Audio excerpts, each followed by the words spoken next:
नमस्कार, welcome to with the मेंट। तो हम लोग मेंस के सीरीज में ऑलरेडी बीपीएससी मेंस का सिलेबस कवर कर चुके हैं और साथ में जीएस 1, जीएस 2 और एसए का थॉरोली पीवाईक्यू भी देखे हम लोग कि कहाँ कहाँ से क्वेश्चन पूछे जाते हैं। वो आप वीडियो देखे होंगे तो आपको फेयर आइडिया लग गया होगा कि हमें पढ़ना क्या है। आप नहीं देखे हैं तो उस वीडियो को देख सकते हैं। उससे आपको ये होगा कि सारे क्वेश्चन, जितने सारे क्वेश्चन पूछे गए हैं अभी तक बीपीएससी पीवाईक्यू में, वो सारा मैंने कंपाइल किया है। तो उससे बहुत ज़्यादा आपको पढ़ने की ज़रूरत है नहीं। जितना मैंने उसमें कवर कराया उतना भी आप करके जाते हैं तो बहुत अच्छा स्कोर करेंगे मेंस में। तो ठीक है, तो हम लोग आज जो बात करने वाले हैं वो जीएस 1 के बारे में बात करने वाले हैं। आपको पता होगा कि जीएस 1 में 3 सेक्शन होता है। एक होता है हिस्ट्री का, हिस्ट्री में मॉडर्न हिस्ट्री होता है एंड आर्ट एंड कल्चर का क्वेश्चंस होते हैं, और उसके बाद करेंट अफेयर्स का होता है, और उसके बाद डीआई होता है। तो 3 सेक्शन होते हैं, modern history, art and culture. तो हम लोग यहाँ पे आज आर्ट एंड कल्चर से शुरू करेंगे। आर्ट एंड कल्चर में यदि बात करें तो पटना कलम से, क्योंकि पटना कलम मोस्ट इंटरेस्टिंग चैप्टर है और क्वेश्चन लगातार पूछे गए हैं इसमें। इवन 70th बीबीएससी में भी पटना कलम से एक क्वेश्चन पूछा गया था। और एक बात और मैं बता दूं, तो ऐसा नहीं सोचना है कि इस बार पटना कलम पूछा है तो अगली बार नहीं पूछेगा। बहुत पहले ऐसा हुआ करता था कि एक बार पटना कलम पूछता था तो नेक्स्ट टाइम पे पाला आर्ट पूछेगा, उसके नेक्स्ट टाइम पे मौर्यन आर्ट पूछेगा। लेकिन अब ऐसा नहीं है। शॉर्ट क्वेश्चंस भी आते हैं तो उसमें दो दो पेंटिंग के क्वेश्चन पूछे जाते हैं। पटना कलम से भी पूछ दिया जाएगा, मौर्यन आर्ट से भी पूछ दिया जाएगा। तो आपको ये सब स्पेकुलेशन में नहीं पढ़ना है, आपको सारा जो भी सिलेबस है प्रिपेयर करके जाना है। ठीक है, तो हम लोग आज पटना कलम के बारे में बात करेंगे। तो पटना कलम ही एक पेंटिंग था जिसके बारे में डब्ल्यू जी आर्कर ने बोला था कि ये फर्स्ट हिस्ट्री में टर्निंग पॉइंट है, जब लोगों ने महलों छोड़ के आम लोगों का पेंटिंग बनाने के लिए महल छोड़ दिया था। ये डब्ल्यू जी आर्कर वही थे जो जो गोलीकांड में शामिल थे, जिन्होंने ऑर्डर दिया था। जो 7 स्टूडेंट्स मारे गए थे क्विट इंडिया मूवमेंट में पटना में, उनके ऊपर गोली चलाने का आदेश यही दिए थे। तो इनका ही स्टेटमेंट था कि Patna Kalam represents a turning point, abandoning the courtly splendour for the vivid portrayal of daily life. तो ये बोलते हैं कि पटना कलम जो है वो रिप्रेजेंट करता है एक टर्निंग पॉइंट को। वो टर्निंग पॉइंट क्यों? क्योंकि लोग, क्या होता था कि आम लोगों से दूर होके महलों में जाया करते थे। यहाँ महल छोड़ के लोग आम लोगों की ज़िंदगी को पोर्ट्रे करने के लिए महल छोड़ दिए। तो ये डब्ल्यू जी आर्कर का एक कमेंट था। तो आप इसे यदि कोट से शुरू करना चाहते हैं पटना कलम को, तो ये अच्छा कोट है, आप दे सकते हैं। ठीक है, उसके बाद यदि और एक कोट के बारे में बात करें तो एक है, पटना कलम painting focuses on capturing the realism of everyday activities. कह रहा है कि वो आम जनजीवन को, उनके दैनिक जीवन को कैप्चर करने का काम करता है पटना कलम। क्योंकि क्या होता था ना कि पेंटिंग और पेंटर्स, वो पेट्रोनेज मिलता था उनको रॉयल फैमिली का। वो चाहे किसी भी काल में आप चले जाएं तो रॉयल फैमिली ही पेट्रोनेज करती है। और जब रॉयल फैमिली पेट्रोनेज करती थी तो वो जो जो उनका पेंटिंग था वो लिमिटेड रहता था, आसपास रिवॉल्व करता रहता था राज घराने के आसपास। वो चाहे राजा का हो, चाहे राजमहल का हो, तो ये राजा दरबार लगा रहा हो उसका हो, तो उसी के आसपास घूमता रहता था उनके पेंटिंग्स को। आप ये देख सकते हैं इसके जहांगीर के टाइम पे तो बोला जाता है कि पेंटिंग क्लाइमेक्स पे था, लेकिन वो पेंटिंग्स क्या आम जनता का था? नहीं, आम लोगों का ना होके वो कोर्ट से रिलेटेड था, क्योंकि पेट्रोनेज हमेशा रॉयल फैमिली ही देती थी। तो इसीलिए डब्ल्यू जी आर्कर ने इसके बारे में कमेंट किया था कि ये इतिहास का एक टर्निंग पॉइंट था, जब लोगों ने महलों को छोड़ दिया, किसके लिए? डेली लाइफ को पोर्ट्रे करने के लिए। लेकिन महल तो छोड़े थे, लेकिन महल कोई खुशी में छोड़े नहीं थे।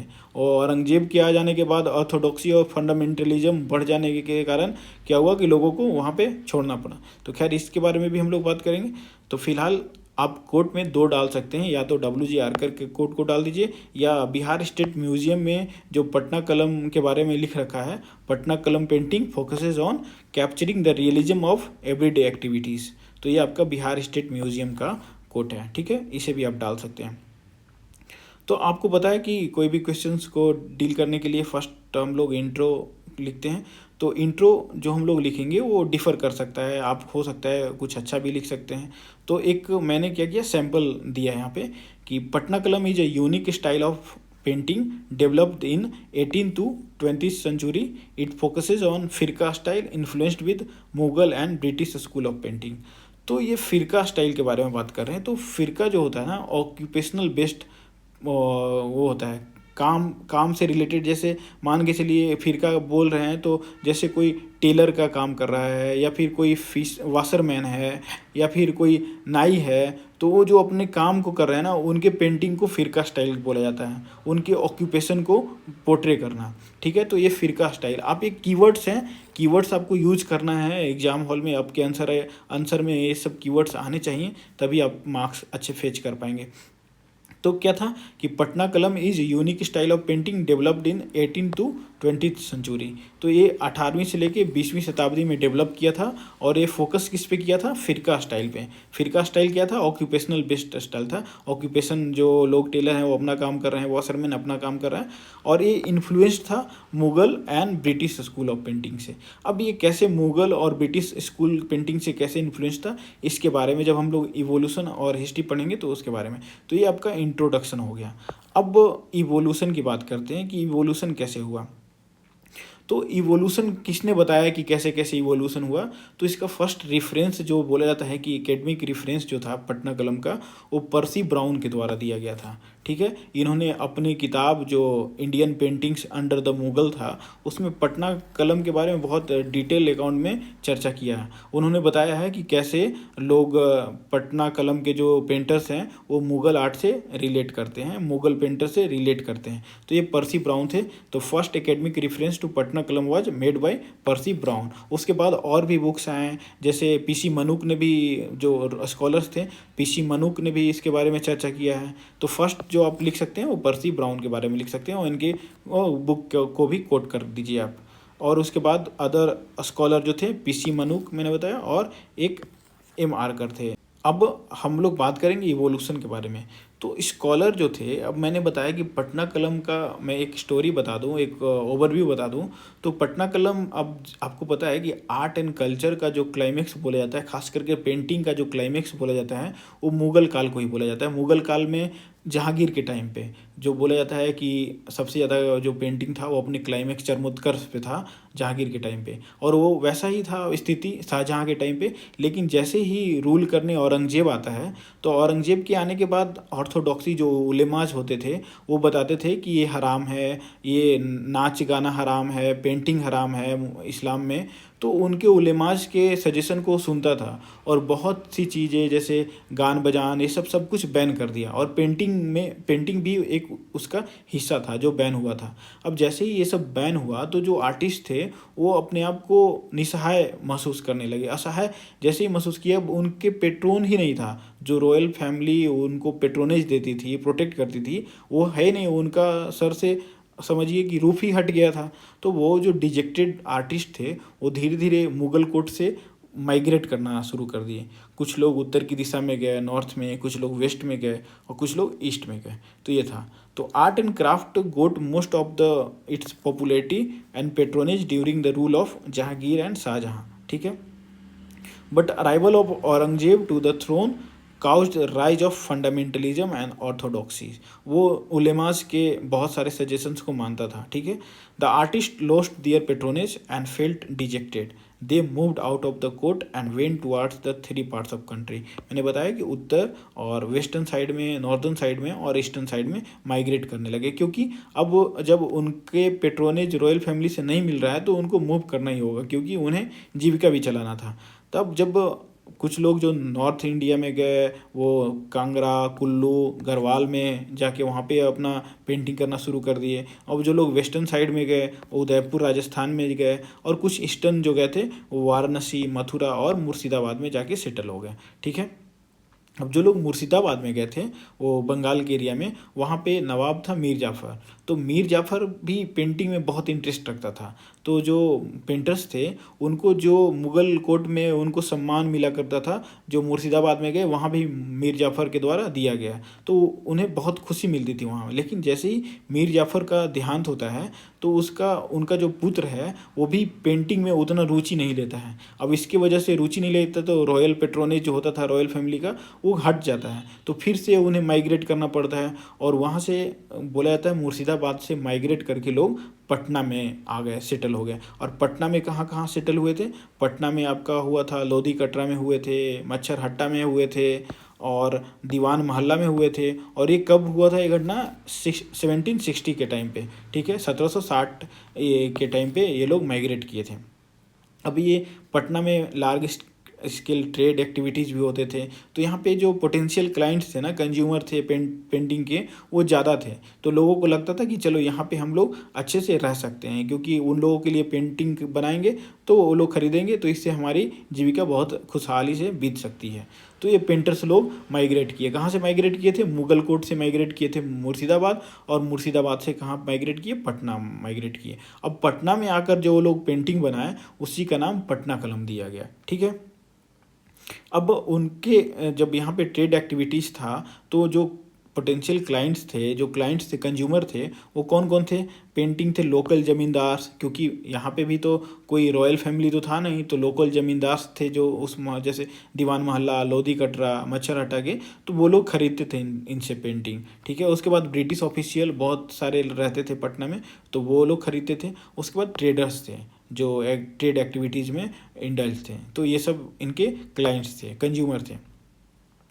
अब इसके वजह से क्या हुआ कि कंज्यूमर, यदि आपका प्रोडक्ट कोई ख़रीदने वाला आपको कोई सजेशन देता है, तो आप उसी के अकॉर्डिंग बनाएंगे, क्योंकि ख़रीदना उनको ही है। तो वो जैसा जैसा सजेस्ट करते थे, वैसा वैसा धीरे धीरे जो पेंटिंग था उसमें डिफ़र आना शुरू हो गया, धीरे धीरे चीज़ें ऐड ऑन होना शुरू हुआ। अब इस वजह से, जैसे अब मैं एक स्टोरी बताता हूँ। जैसे कुछ क्लाइंट्स ऐसे थे पटना कलम के, जो चाहते थे कि जो रियल लाइफ है ना, जैसे भारत में क्या था, गरीबी थी, बहुत ज़्यादा गरीबी था, रूरल एरिया था, तो वो चीज़ को वो इंग्लैंड तो उस टाइम पे थोड़ा डेवलप्ड था ना, क्योंकि इंडस्ट्रियल रिवॉल्यूशन का टाइम था उस टाइम पे, तो वो डेवलप्ड एरिया इंग्लैंड में थे। तो इस चीज़ों को वो लोग बहुत मतलब बोला जाता ना कि सोवेनिर टाइप पे यूज करते थे, कि हम लोग भारत में विजिट किए थे, वहाँ पे इतनी गरीबी थी। तो वो लोग क्या कहते थे कि मुझे डेकोरेटिव वो पेंटिंग नहीं चाहिए कि आप बहुत अच्छे से बॉर्डर लगा दे या बैकग्राउंड बना दे कि बहुत राजमहल का, वैसा नहीं चाहिए। जो रियल लाइफ है ना, पोर्ट्रे करिए उसे, हम उसी को खरीदेंगे। इस वजह से वो लोग क्या किए कि बैकग्राउंड जो आप मुग़ल पेंटिंग में देखेंगे, बॉर्डर्स और बैकग्राउंड जो बनाया जाता था, वो हट गया पटना कलम में। पटना कलम में एकदम से सादा सर्वदा रखा गया बैकग्राउंड को, और इवन बॉर्डर का अभी यूज बहुत बार नहीं किया जा सकता है, मोस्ट ऑफ द टाइम नहीं किया जाता था, कहीं कभी कभार बॉर्डर्स मिल भी जाते थे। तो ये पटना कलम का स्टोरी था, कैसे कैसे पटना कलम ओरिजिन हुआ। और उसके बाद हम लोग इसके फीचर्स के बारे में पढ़ेंगे कि फीचर्स पटना कलम का क्या क्या है। तो फर्स्ट तो आपका यही रहता है कि influenced with the 3 different school of painting. अब 3 डिफरेंट स्कूल में आपका एक पर्सियन, क्योंकि जो मुग़ल पेंटिंग था, वो मुग़ल कोई मतलब अपना एक नया यूनिक पेंटिंग नहीं शुरू किए थे। मुग़ल जो थे पर्सियन से इन्फ्लुएंस थे, और जो इंडियन का ट्रेडिशनल पेंटिंग था उससे। अब मुग़ल के आने के पहले भी तो बहुत सारे इंडिया में पेंटिंग ऑलरेडी एग्जिस्ट कर रहा था, तो वो एक ट्रेडिशनल इंडियन पेंटिंग था, और पर्सियन दोनों को मिक्स करके मुग़ल पेंटिंग का ओरिजिन होता है। और उसके बाद ब्रिटिश स्कूल ऑफ पेंटिंग, जो क्लाइंट्स जैसे जैसे बोलते थे उस पर इन्फ्लुएंस होके उनके डिमांड को कैटर करने के लिए ये लोग पेंटिंग करते थे, तो इससे भी इन्फ्लुएंस हुआ, ब्रिटिश स्कूल से भी इन्फ्लुएंस हुआ। तो ये जो पटना कलम है, मतलब ऐसा इसलिए इसे यूनिक इसलिए बोला जाता था, क्योंकि ये 3 स्टाइल पेंटिंग का एक बोला जाता है कि कंबाइन था, अमलगमेशन था इसमें, ठीक है। तो पटना कलम इस तरह से आप चित्र रूप में, पिक्टोरियल में दिखा सकते हैं। तो एक तरफ आपका इंडियन ट्रेडिशनल आर्ट रहेगा, पर्सियन, और उसके बाद ब्रिटिश स्कूल, और ये आपका बीच में आ जाता है पटना कलम, ठीक है। अब ये पर्सियन और इंडियन ट्रेडिशनल मुग़ल पेंटिंग बनता है। अब जब हम लोग फीचर्स के बारे में बात कर रहे हैं, तो फर्स्ट हम लोग बात कर लिए कि influenced with 3 different school of painting, ठीक है। नेक्स्ट हम लोग बात करेंगे सब्जेक्ट्स पे।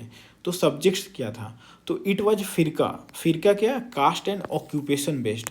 तो जो कास्ट एंड ऑक्यूपेशन बेस्ड है ना, उसको दिखाया जाता था। अब यहाँ पे राजा महाराजा तो रहते नहीं थे, लोग क्या थे, या तो वो अपने काम में एक्टिविटीज़ में बिजी रहते थे। तो जो नाई हैं वो बाल काट रहे हैं, जो वॉशरमैन है वो कपड़े धो रहा है, और जो कुछ बेचने वाला है जैसे फ़िश सेलर है, मछली बेचने वाला है तो मछली बेचने का काम कर रहा है। तो उन सारी चीज़ों को ये लोग पेंटिंग में अपने पोर्ट्रे करते थे।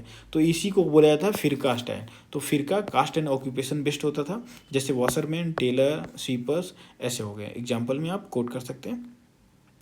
अब इनका कुछ और था सब्जेक्ट्स का, डिस्टिंक्ट सब्जेक्ट था, characterise by heavy eyebrows and moustache. तो इसका जो सब्जेक्ट्स थे, अब जब सब्जेक्ट्स आप किसी फिशरमैन को ही बना रहे हैं तो सब्जेक्ट्स को जब आप पोर्ट्रे करेंगे तो उनका कुछ अलग कैरेक्टरिस्टिक भी दिखाते थे पटना कलम में। जैसे जो फेस होता था बहुत स्किनी होता था, skinny faces and pointed nose, और नाक को लंबा रखते थे, और जो आईब्रोज बनाते थे वो आईब्रोज बहुत हैवी होता था, और मुस्टेच भी बहुत हैवी बनाते थे। तो ये कुछ कैरेक्टरिस्टिक था सब्जेक्ट्स का। ठीक है, तो आप सब्जेक्ट्स के कैरेक्टरिस्टिक को भी दे सकते हैं, heavy eyebrows and moustache and skinny faces pointed nose, ये आपके थे सब्जेक्ट्स के। उसके बाद मटेरियल्स, अब हम लोग इसके फीचर्स को लिख रहे हैं ना, तो हमें बताना है कि पटना कलम में क्या क्या फीचर्स था। तो हमने बताया फर्स्ट में कि influenced with three different school of painting, and उसके बाद सब्जेक्ट के बारे में बात कर लिए कि सब्जेक्ट क्या क्या होता था। अब हम लोग मटेरियल्स के बारे में बात करेंगे। तो मटेरियल्स जो थे वो materials mostly obtain from natural sources, natural sources के ऊपर ही डिपेंड करते थे, क्योंकि उस समय इंडस्ट्रियल रिवॉल्यूशन तो नहीं था, इंडस्ट्री से कोई चीज़ बहुत कम ही होता था कि लोग इंपोर्ट करते थे, बाकी सारी चीज़ें जो थी नेचुरली ही बनाए जाते थे। जैसे आपका कैनवास के बारे में बात कर ले, तो कैनवास होता था वसली शीट होता था। अब ये वसली शीट के बारे में बात करें ना, तो एक राइस से बना हुआ पेपर होता था जिसे अटैच करके एक बड़ा कैनवास बनाते थे। एक पेपर हो गया, उसे आप अटैच कर दीजिए एक दूसरे के साथ, तो एक बड़ा कैनवास के रूप में बन जाता था। यही most of the time use किया जाता था जो जनरल पेंटिंग में है। और कुछ लोग महंगे पेंटिंग खरीदना चाहते थे, जो राजा महाराजा थे, तो वो माइका में भी यूज करते थे, या आइवरी या एलिफेंट टीथ पे भी बनवाते थे, और सिल्क क्लॉथेज पे भी बनवाते थे। और पेपर जो इंपोर्ट किया जाता था वो राइस का वसली शीट बोल सकते हैं, वो इंपोर्ट किया जाता था नेपाल से। ठीक है, आप एक छोटा सा इन्फॉर्मेशन आप कोट कर दीजिएगा तो थोड़ा सा इंप्रेशन बनेगा कि हाँ इसे पता है। अब उसके बाद हम लोग कलर्स के बारे में बात करेंगे। तो कलर्स जो ऑब्टेन किए जाते थे ये भी नेचुरली ऑब्टेन किए जाते थे, जैसे मिनरल से बनाया जाता था, फ्रूट से कलर बनाया जाता था, फ्लावर से बनाया जाता था, और कभी कभी तो बहुत अलग तरीका होता था कलर्स को ऑब्टेन करने का। जैसे कि एक जिक्र है कि येलो कलर्स जो ऑब्टेन करते थे वो पहले गाय को टर्मरिक, जैसे हल्दी होता था, हल्दी पाउडर खिलाते थे, और उसके बाद जो यूरिन कलेक्ट किया जाता था काऊ से, उस यूरिन से जो येलो कलर का निकलता था उससे येलो कलर ये लोग ऑब्टेन करते थे। तो ये भी आप कोट कर सकते हैं कलर्स में। ठीक है, तो ये भी एक नेचुरल तरीका ही है। अब ब्रशेस के बारे में बात करें तो जो ब्रशेस यूज करते थे वो टेल ऑफ स्क्वायरल होता था, मतलब आप उसकी पूँछ, उसके बाद गोट के पूँछ को भी यूज करते थे, और हेयर ऑफ होग के हेयर को भी, और बफेलो के हेयर को भी यूज करा जाता था ब्रश बनाने के लिए। ठीक है, तो ये आपका 3 चीज़ आ गया मटेरियल्स में। आपका कैनवास, मतलब मुख्य चीज़ें क्या ज़रूरत होती है पेंटिंग के लिए, एक कैनवास की ज़रूरत होती है, कलर्स की ज़रूरत होती है, और ब्रशेस की ज़रूरत होती है। यही 3 चीज़ होता है ना, 3 चीज़ मैंने बता दिया कि मटेरियल्स कहाँ कहाँ से आते थे। ठीक है, अब हम लोग टेक्निक के बारे में बात करेंगे। कुछ डिस्टिंक्ट टेक्निक था पटना कलम का, तो उसके बारे में बात करते हैं। तो pictures were directly painted without sketching with a pencil, और this technique known was Kajli स्याही। तो क्या होता था कि बहुत बार आप देखेंगे कि पेंटिंग की जो प्रक्रिया होती है उसमें फर्स्ट ऑफ ऑल स्केचिंग किया जाता है कि स्केच करने के बाद हमें क्या क्या पेंट में दिखाना है। लेकिन पटना कलम एक ऐसा था जो विदाउट स्केचिंग डायरेक्ट पेंट किया जाता था। आप समझ सकते हैं कि उस समय जो आर्टिस्ट होंगे कितने मेधावी होते होंगे, जो डायरेक्ट पेंटिंग से, डायरेक्ट ब्रश से पेंटिंग करना शुरू कर देते हैं। और इस जो यूनिक फीचर था पेंटिंग करने का, यूनिक टेक्निक था, उसे कजली स्याही भी बोला जाता था। कजली स्याही, अब कजली स्याही के कारण सब लोग, कोई स्केच यूज नहीं कर रहा है, कोई मतलब मेजर्स यूज नहीं कर रहा है, तो सबका अपना अपना एक फीचर्स होता था। सब लोग मान के चलिए ये पेंटर अलग बना रहा है, वो पेंटर अलग बना रहा है, अलग अलग लोगों का कलर भी उनका अलग अलग अपना अपना होता था। ऐसा नहीं था कि मार्केट में रेड कलर मिल रहा है तो गए और रेड कलर सब भी वही कलर को खरीद रहे हैं, नहीं। ये रेड कलर बनाने का इनका तरीका कुछ और है, ये हो सकता है कि फ्रूट से बना रहे हैं। नेक्स्ट जो पेंटर है वो हो सकता है फ्लावर से रेड कलर ऑब्टेन कर रहा हो। तो इस तरह से क्या करता था, इंडिविजुअलिस्टिक स्टाइल को जन्म देती थी। मतलब इनके पास अलग स्टाइल आ रहा है, इनके पास अलग स्टाइल आ रहा है, इस तरह से। तो कजली स्याही इंपॉर्टेंट है कीवर्ड, अब इसे आपको कोट करना ही है। नेक्स्ट आपको बताते हैं चतयाल स्टाइल और डिमकी। ये क्या होता है ना कि एक प्रिंट मतलब आप कोई चीज़ स्टैम्प करते हैं ना, तो उसके प्रभाव को दिखाने के लिए कि जो चीज़ें बनाई गई हैं इसमें एकदम प्रिंटिंग का स्कोप आना चाहिए, उसके लिए ये सब यूज किया जाता था। तो फर्स्ट जब मुर्शिदाबाद में गए थे तो ये डिमकी यूज होता था। अब जब पटना में आए तो एक प्रिंटिव टोन देने के लिए ये सब आपका चतियाला स्टाइल और स्टिपलिंग का स्टाइल यूज किया जाता था। तो फर्स्ट चतियाला स्टाइल किस में, मुगल कोट में होता था। उसके बाद डिमकी आपका मुर्शिदाबाद में होता था, और जावा में आपका जावा पटना में होता था। तो ये आपका जावा होता था, जाओ जिसको बोलते हैं जाओ की तरह, तो ये आपका पटना का था।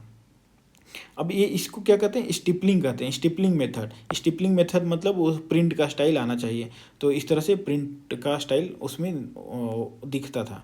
अब नेक्स्ट बात कर देंगे कि कैसे कैसे पेंटिंग होता था। पेंटिंग अब कौन से सीजन में करते थे, तो एक कंटिन्यूअस प्रोसेस था पेंटिंग का। फर्स्ट था कलर का क्रिएशन कब होता था, तो मानसून के टाइम पे कलर क्रिएशन करते थे। मानसून के टाइम पे इसलिए क्योंकि कोई इम्प्योरिटीज़ उसमें ना आ जाए। अब ऐसा होता है ना कि मानसून के टाइम पे जो डस्ट होते हैं बहुत कम उड़ते हैं। अब जैसे रोड पे भी बारिश हुई रहती है तो आप देखेंगे कि उसमें डस्ट नहीं उड़ता है। तो इसी कारण क्या करते थे, मानसून के टाइम पे कलर प्रिपेयर करते थे वो लोग मानसून के टाइम पे। और उसके बाद विंटर में अप्लीकेशन करते, कलर को पेंटिंग करने का काम कब करते थे, विंटर में, क्योंकि जो कलर था ना वो बहुत अच्छे से बैठता था कैनवास के ऊपर। तो इसकी वजह से विंटर में कलर का यूज करते थे एप्लीकेशन, और उसको समर के सीज़न में उसको ड्राई करके और प्रिजर्व करते थे, रख देते थे। अब वो पूरी तरह से फिनिश हो गया। तो पहले तो मानसून से वो लोग कलर बनाएंगे मानसून में, उसके बाद विंटर में उसे पेंटिंग करेंगे और ड्राई करके उसको प्रिजर्व कर देते थे समर में। तो ये आपका प्रोसेस हो गया। अब हम लोग और बात करेंगे इसमें और क्या फीचर्स थे। तो एक सिंपल एस्थेटिक्स का टोन देता था, क्योंकि मैंने बताया कि जो ऑफिशियल्स थे, ब्रिटिश के ऑफिशियल्स थे, उनको बहुत ज़्यादा डेकोरेशन पसंद नहीं था। वो लोग बोलते थे कि सिंप्लिसिटी में हमें पेंटिंग बना के दो। तो इसमें क्या होता था कि lack the backgrounds and borders और बैकग्राउंड, बहुत ज़्यादा हाई फाई बैकग्राउंड जो बनाए जाते थे मुगल कोर्ट में वो हट गया, बॉर्डर्स हट गए, और as a British clients were interested in religion instead of decoration. तो ये था, ठीक है। अब हम लोग फेमस पेंटिंग्स के बारे में बात कर लेंगे कि फेमस पेंटिंग्स और पेंटर्स कौन से थे। तो एक पेंटिंग बहुत फेमस है जिसमें गोल घर को दिखाया जाता है और उसके आगे गंगा जी बहती हुई नज़र आती हैं। तो इसलिए ये बनाना भी आसान है। आप एग्ज़ाम हॉल में बस सिंपली एक गोल घर को बना दीजिए, आसपास में एक दो घर बना दीजिए और बीच में पानी दिखा दीजिए और एक बोर्ड बना दीजिए। तो ये बनाना आसान है और बहुत फेमस पेंटिंग है, क्योंकि दिखाता है ना कि गंगा जी जो कभी थी वो गोल घर के किनारे से बहती थी। अब क्या है, गंगा जी कितनी दूर हो गई हैं गोल घर से। तो ये चेंजिंग लैंडस्केप को भी दिखाता है, एक जोग्राफिकल फीचर को भी दिखाता है। तो हमें रिमार्केबल गोल घर painting shows the changing landscape, तो इसे बना सकते हैं। क्योंकि एक दो, यदि आप पेंटिंग का आंसर कर रहे हैं तो एक दो पेंटिंग आपको दिखाना होगा कि कैसा पेंटिंग होता था, ठीक है। और कुछ पेंटर्स और पेंटिंग के बारे में बात कर ले तो शिवलाल का एक फेमस पेंटिंग है मुस्लिम वेडिंग का, ठीक है। और उसके बाद गोपाल लाल का होली का है, और एक भारत माता का ऐश्वरी प्रसाद वर्मा का है भारत माता का। और कुछ फीमेल भी पेंटर्स थी, दक्षो बीबी और सोना बीबी, उनका भी नाम कोट कर सकते हैं आप आंसर में। तो पेंटिंग और पेंटर्स को फर्स्ट तो आपको लिखना है, शिवलाल मुस्लिम वेडिंग, गोपाल लाल होली और ईश्वर प्रसाद वर्मा भारत माता, ठीक है। और first painter came to Patna बोला जाता है सेवक राम, 1780 के टाइम पे आए थे सेवक राम। और ईश्वरी प्रसाद वर्मा फेमस पेंटर थे, ठीक है। और कुछ फीमेल पेंटर्स दक्षो बीबी और सोना बीबी, ये भी आप कोट कर सकते हैं। ये तो आपका था कि जब बिल्कुल प्रोस्पेरिटी थी पटना कलम के लिए, लेकिन धीरे धीरे पटना कलम क्या हुआ, डिमिनिश होता चला गया, डिक्लाइन होता चला गया। और डिक्लाइन होने के कुछ कारण थे। कारण क्या क्या थे, पहला था कि लिथोग्राफिक प्रेस का इस्टेब्लिश होना।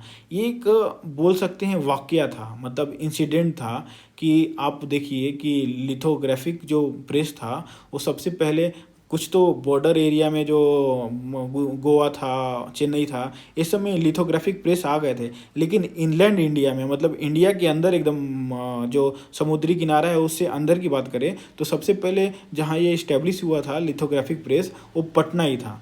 ठीक है, ये घटना ही मात्र मान सकते थे। और कौन इसे इस्टेब्लिश किया था? ओपीएम एजेंट जो लॉयल थे वो इसको इस्टेब्लिश किए थे। लॉयल करके नाम था उनका, उन्होंने इस्टेब्लिश कराया था। अब लिथोग्राफिक प्रेस आने के बाद क्या होता था कि ये जो डिमांड पूरा करने के लिए लिथोग्राफिक प्रेस का यूज करने लगे, डिमांड को कैटर करने के लिए। और जो पेंटिंग हाथ से बनाए जाते थे अब लिथोग्राफिक प्रेस के द्वारा बनाया गया। और धीरे धीरे जो हैंडमेड पेंटिंग्स थे उसका जगह लिथोग्राफिक प्रेस लेने लगा। अब इसकी वजह से जो उनको मिलता था, पैसे मिलते थे, वो अब प्रेस वाले को मिलने लगे। तो इसके वजह से कुछ डिक्लाइन का कारण बना। उसके बाद फोटोग्राफी आ गया। अब लोग जो ऑफिशियल्स थे, ब्रिटिश ऑफिशियल्स, जो बोलते थे कि इंडिया के इस सिचुएशन को, किसी गरीब के फ़ोटो को आप मुझे पेंटिंग बना के दो, अब उनके पास कैमरा हुआ करता था तो डायरेक्ट कैप्चर कर लिया करते थे कैमरा में ही, पेंटिंग खरीदने के बजाय। तो वो ज़्यादा रियलिस्टिक था, कैप्चर कर लेना पटना वो फोटोग्राफी के द्वारा। तो वो क्या हुआ कि पेंटिंग खरीदना बंद कर दिया धीरे धीरे, क्योंकि अब वो फोटोग्राफी डायरेक्ट कैप्चर कर ले रहे थे। तो फोटोग्राफी ये जो पेंटिंग था उसका डिक्लाइन का एक कारण बना। अब उसके बाद आपको पता होगा कि जब जैसे ही वो लोग मुर्शिदाबाद से, मीर जाफ़र का पेट्रोनेज हटा था और मुर्शिदाबाद से पटना मूव किए थे, तो पटना में कोई रॉयल फैमिली उनको पेट्रोल नहीं दे रही थी। ठीक है, वो लोकल ज़मींदार थे, ब्रिटिश ऑफिशियल्स थे और ट्रेडर्स थे।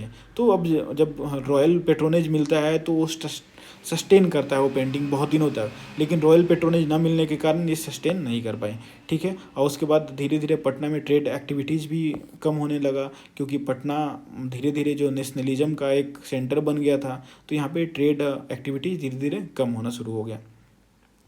ठीक था, इतना था। अब मैंने ऑरिजिन से लेके आपका डिक्लाइन तक का बता दिया पटना कलम। अब इसका एक नीचे हम लोग ओवरव्यू भी ले लेंगे। तो फिलहाल इतना था। उसके बाद रिवाइवल के लिए भी गवर्नमेंट, बिहार गवर्नमेंट हो, ये बहुत काम करी है। तो रिवाइवल के लिए फर्स्ट जो 2010 का बिहार गवर्नमेंट का कैलेंडर था वो पटना कलम के थीम पे बेस्ड था। ठीक है, एक ये आपको लिखना है। उसके बाद गवर्नमेंट बिल्डिंग जो है आजकल पेंटिंग कराई जा रही है, उसमें भी आपको पटना कलम दिख जाएगा। ठीक है, तो government building painted on the theme of Patna कलम। अब एकेडमिक और मीडिया, एक तो इंस्टीट्यूशनल था, गवर्नमेंट इंस्टीट्यूशन क्या कर रही है। उसके बाद एकेडमिक में हम लोग पढ़ रहे हैं, ये भी एक पटना कलम का वो रिवाइवल ही है, अब जान रहे हैं उसके बारे में। तो एकेडमिक के बारे में बताएं तो खुदा बख्श लाइब्रेरी जो है वो आर्काइव्ड करी है लीगेसी ऑफ पटना कलम। तो पटना कलम के बहुत सारे पेंटिंग्स जो हैं उसे आर्काइव किया गया है, कहाँ पे? खुदा बख्श लाइब्रेरी में। ठीक है, उसके बाद अब्दुल हैदी जो है एक किताब लिखते हैं, उसमें डिटेल्ड अकाउंट देते हैं पटना कलम के बारे में। अब्दुल हैदी का नाम मत भूलिएगा, ये डिटेल अकाउंट दिए हैं पटना कलम के बारे में। कौन? अब्दुल हैदी। उसके बाद श्याम शर्मा भी मिलेंगे आपको, ये कॉलेज के जो आर्ट का कॉलेज है भागलपुर में, उसके शायद प्रिंसिपल या प्रोफेसर रह चुके हैं। तो श्याम शर्मा तो पटना कलम के नाम से, टाइटल से ही इन्होंने किताब लिख रखा है। तो श्याम शर्मा का भी नाम आप लिख सकते हैं, पटना कलम के बारे में किताब लिखा है और टाइटल भी उसका पटना कलम ही है। उसके बाद Patna Kalams are also showcased in exhibition in colleges and universities और कॉलेजेज में इसका एग्जीबिशन भी दिखाया जाता है। तो ये सब एक रिवाइवल का ही मेथड है। उसके बाद मीडिया के बारे में बात करें तो प्रिंट मीडिया और इलेक्ट्रॉनिक मीडिया, दोनों। इलेक्ट्रॉनिक मीडिया में आप डॉक्यूमेंट्रीज देख सकते हैं, संसद टीवी पे अवेलेबल है पटना कलम के बारे में। और उसके बाद कॉलम्स लिखे जाते हैं, आप बहुत सारे न्यूज़पेपर में देखेंगे तो पटना कलम के बारे में लिखता है। तो ये भी एक रिवाइवल का मेथड है। तो ये आपका रिवाइवल हो गया। अब हम लोग यहाँ से कंक्लूड करेंगे। तो पटना कलम और rare blend of painting that gone to oblivion, अब तो धीरे धीरे लोग भूलते जा रहे हैं, अब पेंटर्स ही नहीं बचे। The civil society and the government should collaborate to revive and preserve the legacy of Patna Kalam and make it permanent cultural heritage of Bihar. तो ये कंक्लूड कर सकते हैं कि जो पटना कलम जो एक टाइम पे बहुत फेमस हुआ करता था, धीरे धीरे लोगों के मन से बिसरते जा रहा है, भूलते जा रहे हैं। गवर्नमेंट और सिविल सोसाइटी जो एनजीओ है और जो लोग हैं वो लोग मिल के इसे रिवाइव कर सकते हैं। और रिवाइव करने के बाद ये जो बिहार का एक कल्चरल हेरिटेज है इसको परमानेंट बना सकते हैं। तो ये हमारा कंक्लूजन था। ठीक है। तो ये आपका पटना कलम यहाँ होता है। अब इसका शॉर्ट क्वेश्चन पूछेगा तो हम लोग उसे कैसे आंसर करेंगे वो भी हम इसमें देख लेंगे। तो शॉर्ट क्वेश्चन को कैसे डील करना है, तो शॉर्ट क्वेश्चन में सब फर्स्ट ऑफ ऑल तो आपको जो इंट्रो बहुत 2 लाइन 3 लाइन का ही रखना है, इससे ज़्यादा इंट्रो नहीं रखना है क्योंकि पेज मिलते हैं इसमें। तो Patna Kalam is unique style of painting that focuses on realism of everyday activities. तो ये आपका इंट्रो हो जाता है। उसके बाद हिस्ट्री और इवोल्यूशन दिखाना चाहते हैं तो आप फ्लो चार्ट में दिखा सकते हैं। एकेडमिक रेफरेंस पर्सी ब्राउन और पीसी मनुक दिए थे। उसके बाद traces its history from Mughal painting painters dejected by orthodoxies end of the Aurangzeb and migrated to Patna. इतना आप दे सकते हैं हिस्ट्री एंड इवोल्यूशन में। और सेलियंट फीचर में influenced with 3 different style of painting, आप ये दे दीजिए। उसके बाद सब्जेक्ट फिरका बेस्ड था, फिरका का मैंने कीवर्ड बताया। उसके बाद heavy eyebrows moustache skinny faces and pointed nose, ये सब जो मेन चीज़ है वो लिख दीजिए। मटेरियल्स में कौन कौन सा था, कैनवास वसली सीट था, कलर्स फ्रूट्स फ्लावर्स से, और ब्रशेज जो थे tail of squirrel and goat, और हेयर्स ऑफ हॉग और बफेलोज का भी यूज़ किया जाता था। टेक्निक में painted without sketching known as कजली स्याही। तो कजली स्याही के बारे में तो आपको कोट करना ही है, ये काफ़ी इंपॉर्टेंट कीवर्ड्स है।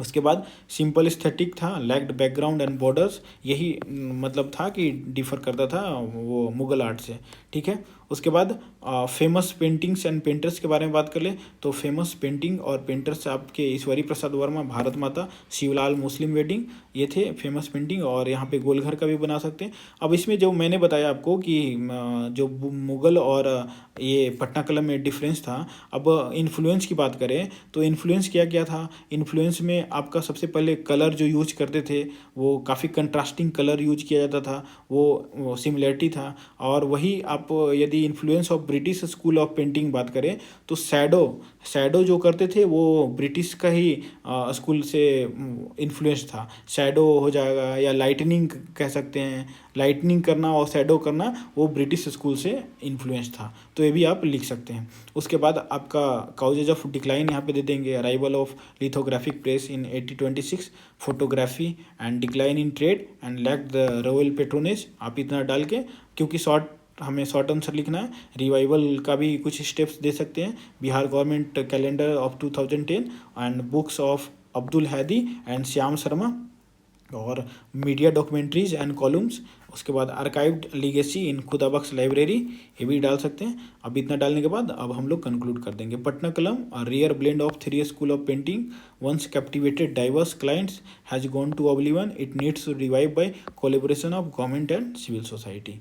तो ये हमारा पटना कलम था। तो ओवरव्यू मैंने बता दिया आपको कि पटना कलम यदि आता है तो फर्स्ट आपको इसके बारे में इंट्रो लिखना है। इंट्रो के बाद आपको इसका इवोल्यूशन और हिस्ट्री ट्रेस करना है। उसके बाद सेलिएंट फीचर्स देने हैं। सेलिएंट फीचर्स में आपको जैसे इन्फ्लुएंस्ड विद 3 डिफरेंट स्टाइल। उसके बाद सब्जेक्ट्स के बाद मटेरियल्स क्या यूज होता था, और उसके बाद इसके बैकग्राउंड में कुछ अदर एस्थेटिक सिंप्लिसिटी था वो देना है। अब उसके बाद आप इसमें दे सकते हैं कि इसका डिक्लाइन कैसे हुए। आप फेमस पेंटर्स और पेंटिंग को बना सकते हैं, फेमस पेंटर्स को लिख सकते हैं। उसके बाद डिक्लाइन कैसे हुआ, डिक्लाइन के बाद रिवाइवल में क्या क्या स्टेप उठाए गए, और उसके बाद आपको कंक्लूड कर देना है। और यदि आप स्टार्ट करते हैं तो WG आर्कर का आप वो कोट लिख सकते हैं कि एक पेंटिंग के इतिहास में एक टर्निंग पॉइंट था जब लोगों ने महलों को छोड़ के आम लोगों के जनजीवन को पेंटिंग बनाना शुरू कर दिया था। या फिर जो बिहार म्यूजियम का जो कोट है कि पटना कलम captures the realism of everyday life, ये भी आप लिख सकते हैं। तो ये आपका पटना कलम हुआ। नेक्स्ट वीडियो में हम लोग, और दूसरा वीडियो में हम लोग नेक्स्ट आर्ट एंड कल्चर के क्वेश्चन को लेकर आएंगे और उसे भी बहुत थोरोली करेंगे। ऐसे कर करके हम लोग GS1 फिनिश करेंगे।